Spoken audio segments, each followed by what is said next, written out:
Hi welcome to my world. ఈరోజు కృష్ణాష్టమి సందర్భంగా మా ఇంట్లో ఉన్న ఈ బుజ్జి కన్నయ్యను మీకు పరిచయం చేస్తున్నాను.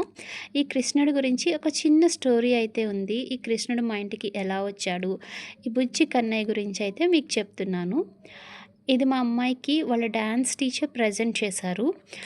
అంత స్పెషల్ ఏం కాకపోవచ్చు మీకు, బట్ తనకి మాత్రం చాలా స్పెషల్ గిఫ్ట్ ఇది.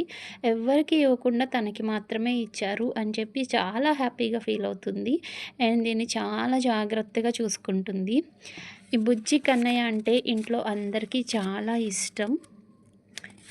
వన్స్ అగైన్ అందరికీ హ్యాపీ కృష్ణాష్టమి. ఈరోజు కృష్ణుడి బర్త్డే కదా, అయితే నేను ఒకళ్ళ ఇంటికి వెళ్ళాను. తను నాకు సిస్టర్ అవుతుంది. అక్కడ కృష్ణ పాదాలు వేసింది. ఎంత బాగున్నాయంటే ఇవి మీకు వెంటనే చూపించాలి అని చెప్పి ఈ వీడియో చేస్తున్నాను. చూడండి మీరు ఎంత చక్కగా వేసిందో. రియల్గా ఒక చిన్న కృష్ణయ్య నడిచి వచ్చినట్టుంది కదా, అంత బాగా అన్ని పాదాలు ఒకేలా వచ్చాయి. ఇవి తను హ్యాండ్ ప్రింట్తోనే వేసిందంట. చాలా బాగున్నాయి. యాక్చువల్గా లాస్ట్ ఇయర్ నేను కూడా వేశాను. ఈ ఇయర్ అయితే వేయలేదు, బట్ ఇక్కడ చూసాక నాకు కూడా వేయాలనిపించింది.